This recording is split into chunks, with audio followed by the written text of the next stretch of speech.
All right, everybody, welcome back to the Speakhive podcast. Today we have an extra special guest, my business partner, one of my best friends, Joseph Dentici. Good Dentici. gosh, how can I? Your name's really hard to say. Dentici. It's Italian, right? I don't even know what it is, dude, to be honest. You don't know what it is? I don't know what it is. It's not even my real last name. It's a whole conversation. Okay, well, Yeah. we don't have to get in that right now. Yeah. We can go into, basically, like, tell us a little bit about your background. How did you become this guy that could create sales systems, automations, and all these things that, multi six-figure businesses run off of your systems? Oh, let's see. Well, how far do I take them back here? So I started out, I was a police officer in New York for about 3 to 4 years. I got on the job when I was 21. And then from there, about halfway through that profession, I started my first business, which was network marketing and Agic. And we were doing like affiliate stuff on the front end. And so, there's a couple different industries we were dabbling in. And that was my first real, business, is in that space. And so that business gave me the opportunity to leave my job. I replaced my income, about a year and a half into the business. And I was like, I got a job. I'm set up for life. Like all the things, that people tell you that you should do. I was 21, like one of the best departments in the country, like in terms of police stuff. And everybody thought I was nuts. And I'm like, I got to get out of here. Because I would travel with the people that I was in the business with. Yeah. And then I'd have to go, they're all like full time. And like, I'm the only one that has to go back home and work. And I'm just like, this just kept getting old.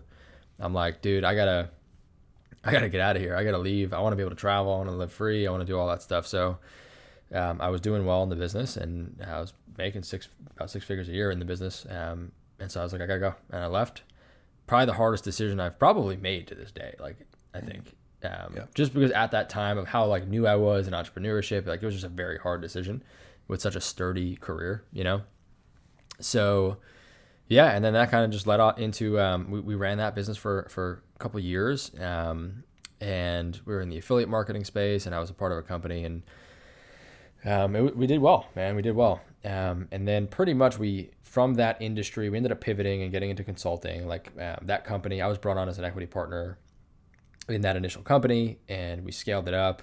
I think we were doing 7 figures in that business. I was still a baby, but I was learning how to build funnels. I was learning how to build systems. I was learning how to do payroll. I was learning like all the things you need to know to run a company, to scale a company. And so I had the opportunity to kind of work behind the scenes with the founders of that company and just really get in their circle. And we ended up leaving that industry and essentially teaching people how to scale a company. We started to do consulting from there. And that's pretty much where I stayed for 4 or 5 years in like marketing consulting, and just evolving and developing that offer, and a lot of things happened in between there, but that's pretty much what happened. But I would say in terms of the skills that I know now and the skills that I would consider myself pretty good at, is they were not my strong suits. So the systems and the things that I do now, I hated it. Yeah. Literally it was like, I don't want to look at a spreadsheet. Like that is how much I hated it. And we had a business partner at the time that ended up, he was taking care of finance, he was taking care of all the things, and he ended up leaving the partnership in the business for personal reasons. And like I was the only person that pretty much like I had to figure it out. Yeah. And so I had to like learn everything he was doing, the spreadsheets, the systems, the finances, the ads, like everything that I hated doing and didn't want to look at, I had to. And through that process, I think because it was so foreign to me, I had to overcompensate and like really like try at it. Yeah.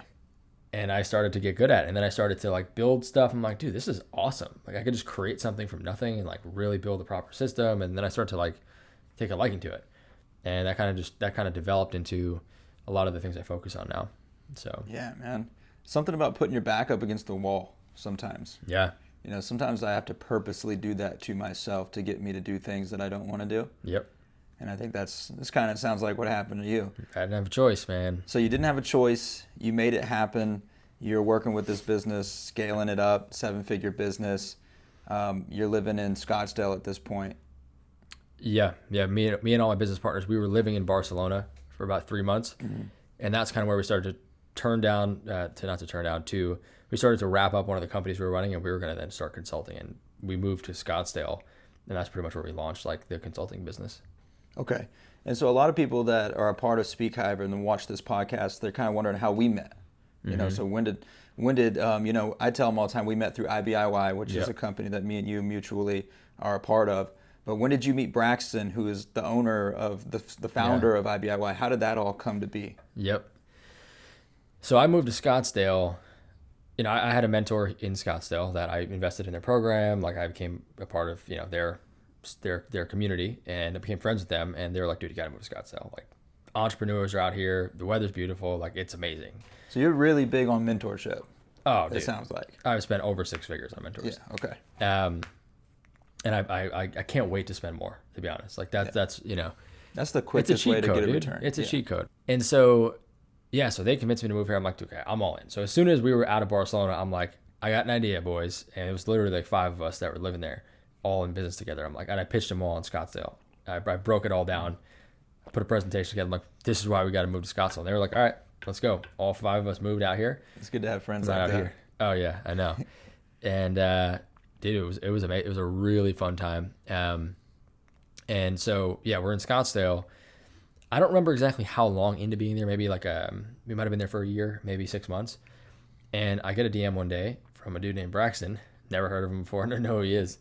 And he just pretty much says to me, more or less in the DM, he's like, hey dude, I'm Braxton. Took a look at your Instagram. Looks like you're doing some cool stuff. I'm literally on my way to Scottsdale in a Penske truck, moving all my stuff here, and I'm just looking to meet some cool people. You look cool. Like, would love to get coffee. Would love to, you know, chop it up. Real quick, that is so Braxton. I know. Right? You know, like just sliding into DMs, like, hey man, what are you doing today? Let's connect. Let's like hang out right now. Yeah. I love that about it. Yep. And dude, I'll be honest, like I have so many good friends that I've met from Instagram that either DM me or I DM them, or we just met on the internet and like it became good friends. And so I'm very open to that. I have some really good friends that I've never met in person. Same. Yeah. I mean, dude, all of my friends are like internet friends at this point. And so, yeah, he DM'd me, and then we ended up getting coffee, just talking about life, business, and we're like, this guy's pretty cool. Yeah. And yeah, he was like, yeah, this guy's pretty cool too. And, you know, pretty much the next 6 to 8 months or so, we just became friends. Like we just hung out, we were partying, we were getting a little crazy, we were having fun. But we became really good friends, and that developed over about 8 months or so. And then eventually we found out about IBIY, because he didn't even mention it for a while. I didn't even know about it. And then it finally came out through a conversation, and Dylan and me were pretty much like, dude, how can we help you bring this to life? Can we connect you to people? Like, what can we do? Because this is amazing and people need to see it. Yeah. And yeah, so we brought that up, and eventually he's like, hey, like, I want to bring it back, but I want a part. I need help. Like, I need people. There's a big mission, big vision. Like, I need people to help. And that's when he asked me to partner. There are some people watching that actually don't know what IBIY is. So in like a quick little, maybe 30 to 60 seconds, could you let them know? Yeah. So I believe, I'm actually wearing one right now. So they're bracelets. Where's the camera over here? That say, I believe in you on them. And you wear them with the intention to give them away to somebody else. When you want to let someone know you believe in them, maybe they're going through a hard time, whatever the case is, it's a pay it forward kind of model. You wear it on your wrist and you give it away. And then every bracelet has an NFC chip inside the patch of the wristband that connects it to our mobile app. And essentially, when you give it away, you can obviously leave a message on the bracelet, and then you can see everywhere in the world it goes as it travels from person to person, city to city, and just across the country. So you can essentially like track and measure impact in real time of like the small acts of kindness that you're doing with the bracelets. So yeah, I heard that. I'm like, I've never heard it before. Every time somebody explains it, I get chills. Yeah. Like every time, because it's an incredible idea. Yeah. You know? 100%, man. I heard it. I was like, that is phenomenal. Like it's a worthy mission. You know what I mean? And then it's like also it's a new concept that's never been done before. Yeah. It's nobody's ever done it. Like it's positive social media in a way. You know, it's like social media is so negative and yeah. You know, when he told me the concept, like that's amazing. And then he's like, dude, like I've been getting letters and emails and things of people that got a bracelet from a stranger on the street and quit their job and started pursuing their business, or didn't take their own life, or like all of these things that were happening. It's literally the result of just giving somebody a bracelet or getting a bracelet. And I was like, bro, that's amazing. Yeah. You know? So did y'all start working on that immediately, or was it just kind of? Yeah. So we started working on it fairly quickly. I mean, it took a couple weeks to develop and like officially partner and, you know, all that kind of thing, all that kind of stuff. That was a big decision too, because like it meant like I had kind of time and energy and all that stuff. So it developed fairly quickly, and then we're like, okay, well, what do we have to do? Where's the business at? What do we actually need to do? And one of the first things was we raised some money. We got an investor, an initial like angel investor, you can call it, who funded the first round of the mobile app. Mm-hmm. And so that was like how it all started. And that came about at an event we were speaking at, ironically. And we spoke, and one of the other speakers was a super successful guy, like done $1 billion in sales, like awesome. And I was like, man, this guy's awesome. I was like, I gotta talk to this guy. I'm like, I want to buy this guy a shot of tequila after this, because he was just great. And so we ended up connecting with them, had a few dinners, told him about the mission. He was asking questions about it, starting to ideate about I Believe in You, which is the sign when I know somebody sees it. And a few dinners later, we ended up doing a deal at his house, and shook hands and wired the money. We had an investor. Nice, dude. That's awesome. Yep. I don't know when in the journey I heard about IBIY, but I was probably 24, 25-ish, and you're a year older than me, so I don't know when I came in, but that's how me and you met. So we met through Braxton. And then I was building out the systems for the potential collaborative project that we were going to do. Mm-hmm. And then that didn't end up happening. And then we're like, dude, wow, the thing we just built out, this is interesting. Well, I mean, right really, at first you came in and were like, hey, your business is a mess. Talking to me, my speaking business. Yes. It's like, I'm surprised. You were basically surprised we were making money. I couldn't believe it. Yeah. You're like, wait, how much money did you make? And how are you doing this? It's just like, I don't know, man. Mm-hmm. The grace of God is how we're doing it. It was just God was leading the mission and we were just following. That's really what it is. God opens doors that man can't open. That's really what was happening. Right. That was for sure. But I believe he sent you, because you came in here and was like, all right, let me systemize this thing and kind of organize this thing. I got an ADHD brain, and then we got multiple kids. So my wife was just plugging holes in a sinking boat, it felt like. Yeah. And so you were a breath of fresh air for us. Came in, did it for us, helped us get everything in order, automate some things, and turn it into a system and scale. And really it came down to a Zoom call where you were like, man, every speaker needs this. Yeah. Well, I think, because we started out with the CRM, with the kind of the customized CRM. And I didn't even have a CRM, dude. You didn't have a CRM. But I remember you saying, like, dude, there's so many people that could benefit from this. Like, I talk to speakers all the time, and, like, they don't have systems. I was like, dude, all my friends would line up for you to do this for them. And then I remember, I think I went back home, and I was thinking about it. I'm like, this is business. Yeah. And then, that happened fairly quickly. And business owners are professional problem solvers. Yeah. Really big problem, niche industry. Yep. You solve this, you fix the whole thing. That's it, man. Yeah. That's how it works. And then, I mean, the CRM was one fix, but then we realized another problem. You need leads. Speakers don't have leads. Yep. And so it's like, well, let's just keep fixing these problems. Let's keep solving them. Because honestly, because speakers are incredible people. I think that's really what it comes down to. They're people on a mission, and we want to impact people that are impacting people. That's how you make the most impact. That's how there's abundance, there's overflow, right? Yep. And even IBIY, man, the guy that initially invested in you guys, you met him because he was speaking. Yep. Speakers doing incredible things, and you find people that did incredible things, and then they talk about it. And so, what better way, man, to make impact in the world? I agree. So, but you were new to the speaking industry. Oh yeah. So nothing about it. What do you think are the main 2 or 3 problems that all speakers have? Because you've talked to hundreds of them at this point. Yeah, I have talked to hundreds of them on one-to-one calls and both onboarding and sales calls. I think there's 2 types of speakers. I think that I've noticed. It's like you have a speaker that's running a speaking business, and then you have a founder that's speaking. Okay. You know what I mean? Yeah. Like you have somebody that's like the speaking is the main thing, and then somebody that's like they do speaking on the side, and it's like it's complementary to a business. They speak about what they do. Yeah, they're very different things, right? Yeah. Very, very different things. And so for the speakers that are running a speaking business and their main focus is booking more speaking gigs, the biggest thing is almost always lead flow. It's almost always the same problem. It's not even just restricted to the speaking industry. It's like I've consulted hundreds of companies over the years, from startups to like companies that are making several $1 million a year, and it's almost like it's most of the time it's like a marketing and sales thing. Most of the time, as you start obviously getting into higher level companies, like a lot of times operations can be messy and all that kind of stuff. But most people just never actually buckle down and solve the problem of lead generation. They just don't. Like they don't focus on it for long enough for it to not really be a problem anymore.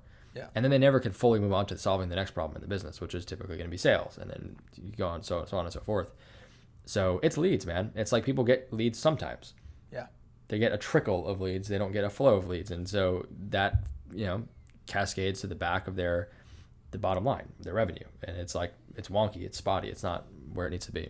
Sometimes I think they get comfortable too, because in the speaking industry, you could, have a month where you're making $30,000, $40,000, $50,000, right?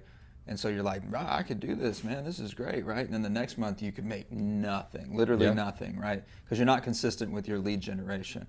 But then the next month you could do another 50 again. So you think like, oh, I'm fine. This is still better than a normal job.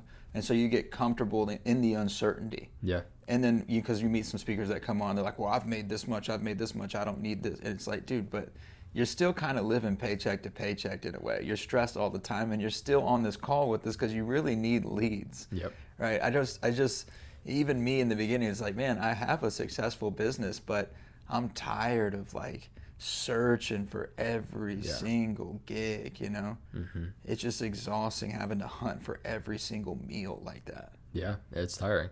I mean, that's why eventually, you want to have some different streams of income. Yeah.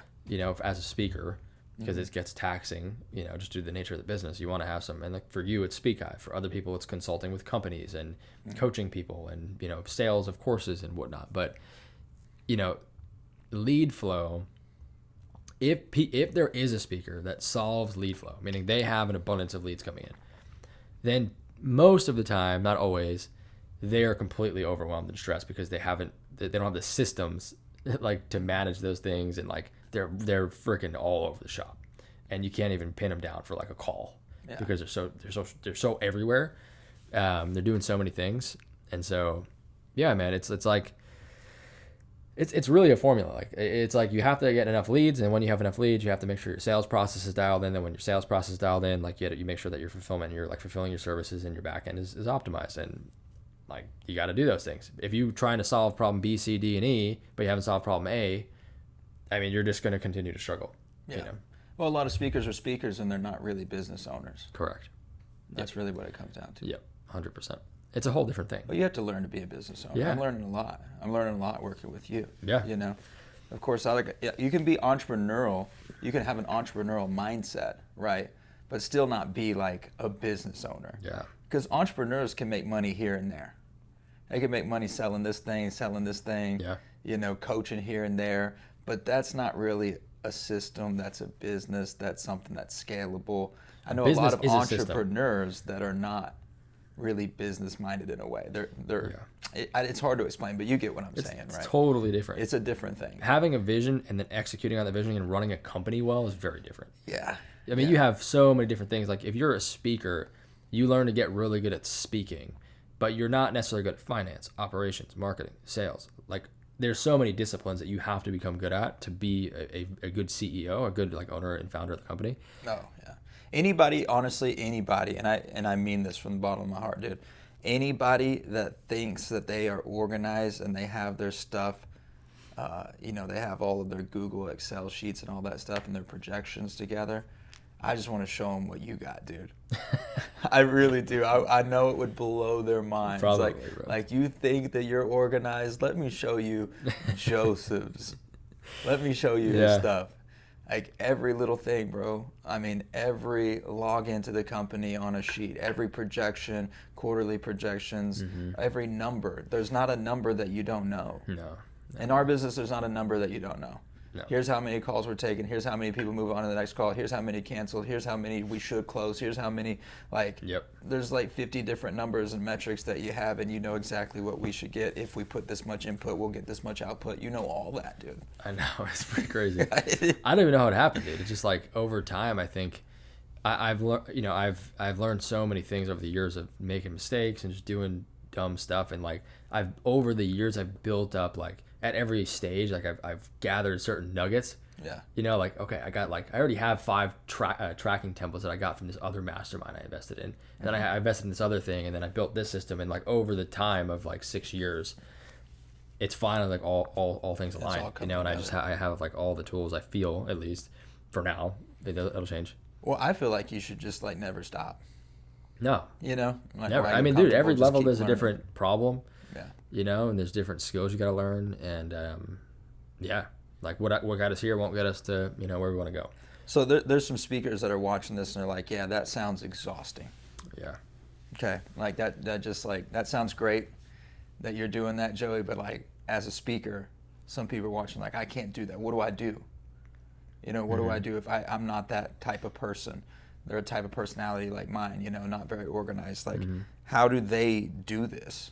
Well, you know, there's no one right answer. I think in one way, shape, or form, if you want to scale your business, and if you want to run a great company, right, a great business, great speaking business, and you want it to be profitable, and you want it to be dialed in, and you want to grow it, somebody's going to have to do that. Yeah. You know, and obviously, like when you're making less money, the things don't need to be as complex. So there's not as many moving parts. You know, you're not maybe trying to scale to 150 grand a month speaking. Like, you know, there's different complexities and things at different stages. But I would say for the most part, there's really 2 options, man. It's like, I mean, you gotta stack skills like in the right order. Like you don't need to learn everything operationally like from day one. Like you need to learn how to get leads. And then once you learn how to get leads, you need to learn how to close those deals and make sure that your sales process is converting. And then you got to make sure that, okay, on the back end, I have some systems here that I need to create or build. And you go like problem by problem, I think, in my opinion. And then each of those steps, I do believe in doing them yourself. Okay. I can't say every single time unequivocally like you should be the one doing it, but I do believe that if you're the founder of your business and you want it to grow, like you need to know how to make it grow. And if you don't know how to make it grow, that's a big problem. And then somebody else is not going to know how to make it grow. And if you bring in somebody else, how are you supposed to manage them? How are you supposed to lead them if you don't know how to get the result? Yeah. You don't even know what good looks like. You don't know what good is. You don't know what bad is. You have absolutely no idea how to generate leads or close deals and blah, blah, blah. And so if you don't know how to do them, you can't manage somebody else to do it. And so typically I'm a proponent of like, hey, suck it up and learn the skill, and then bring somebody in to do it, and then go to the next thing, right? And I hated this shit I do now. I hated systems. But I had to do it, right? And so, and the ironic thing is, anybody that I've converted a couple people to like spreadsheets and systems and just, but it doesn't come like sales comes first. Like you can get so wrapped up in systems and stuff that like you just totally forget about marketing and sales. Like that needs to be priority number 1, and you got to learn those skills. And but eventually you find somebody. If you get like halfway decent at them, you can bring in somebody that can handle all of that stuff for you. Like even for speakers, like most of them are probably one really good executive assistant away from somebody handling all that stuff for them, right? So you don't need a lot as a speaker. That's what we're doing right now. Right. You're helping me hire an executive assistant to help my wife, Mackenzie, run the Culture Shift Tour, because we're at that point. There's several points in the speaker's journey that I feel like are just levels, of course, where, you know, at first you do it all by yourself. You're the person getting on the calls, you're the salesperson, you're the speaker, you're the marketer, you're the everything, you're the social media manager, you're everything, right? Like every business owner. But if you're not actively creating systems, SOPs for the future person that you will have take your spot, then you're going to get stuck. And then that's the bottleneck. And then you can't do that and travel and speak, you run out of time. And so then other parts of your business start to suffer. And most of the time, it's marketing. I mean, to be honest, because I mean, you may stay on top of, you know, your speeches, and you may be calling some people here and there, but you're not continuing to do outreach at the level that you're supposed to be doing outreach and generating leads, because you're traveling, you're speaking. So if you get busy, marketing goes down. That's the ironic part of speaking, right? Yeah. What happens is you do marketing, you get booked, you get really busy fulfilling, you stop marketing. And then you have a drought for a couple months, and then you say, okay, I got to pick it back up again. You start marketing, you book some deals, you go do them, and then you stop marketing. Right, and it's this big cycle of marketing and then not marketing and then not marketing. And so there's never this continuous throughput of marketing that continues to carry over and compound and trickle, like just like you're investing. I see it in the speakers that reach out to us all the time. People don't understand the level of volume and lead flow that you really need to grow your business. People just don't get it. And like, I didn't get it for a while either. It's like, you don't understand the volume of lead flow you need to consistently produce an outcome. People just don't get it. People don't understand. They have no reference point.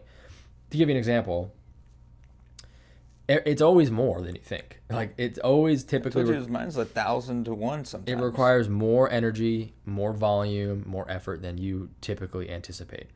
And so, people just don't understand. It's like, at the top, the very, very top of this funnel, or this approach that we're taking, I need to send this many emails, right? You have the top of funnel volume metric, okay? If that's email, how many emails did I send, right? And then if that's LinkedIn, how many connection requests did I send? If that's ads, how much money did I spend? There's this top of funnel, volume metric. That's typically way higher than you think it's going to be. And so you got to understand, like, hey, if I get this many leads, that's going to lead to this many of them booking a call, and then this many of them are going to show up, and then this many of them are going to close, and then boom. And that, it looks like a big funnel that funnels down from a big number up top to a very small number at the bottom. Yeah. Most people never get the top part. They never just do enough. They have a couple of leads they have leads coming in sometimes. They don't have a flow of leads every day. Yeah. It's a big difference. Yeah, I mean, we'll book hundreds of calls. Yeah. To get like 10, 15 people. Yep. And in speaking, it's thousands of emails to get a few calls. Yeah. To get maybe one book gig. Oh, yeah. Right? Yep. So as we wrap up this episode, there's always one thing that we do at the end of the Speakhive podcast is we tell the speakers what's the next thing that they could do as soon as they get off of this podcast from watching it. What's one thing that they could do today that would move the needle forward in their business? Even if it's just a small step, the small steps matter.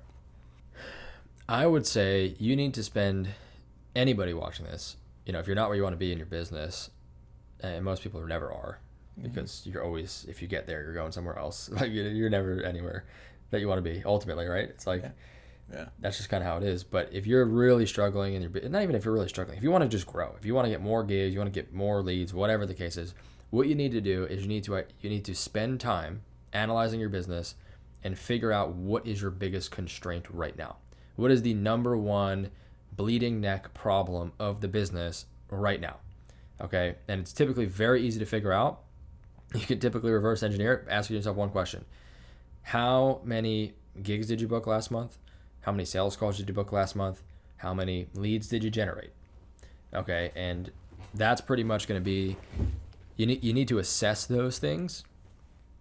And if you don't have a sufficient volume of them, you need to aggressively solve that problem and nothing else. Like, spend most of your time and energy just solving that one problem that is going to produce the biggest outcome. This is the 80-20 concept. It's like most people focus on so many things that are not relevant to growing their business. If you just focus on the thing that is preventing you from growing and you aggressively approach that problem and solve it, you are going to be way further ahead. Even if that's the only thing you did for 4 hours a day and you did nothing else, I guarantee you would move faster than if you continued to do all this stuff that you're doing that's not actually moving the needle. So, yeah, hone in on exactly what the biggest constraint is, the biggest problem, and then aggressively solve that problem. And if you don't know how to solve that problem, then pay somebody to help you. That's what it comes down to. That's it. All right, brother. Well, thanks for being on the podcast. Thanks for having me, bro. Of course. And if y'all are interested in using Speakhive, link is down below in the description. You can book a call.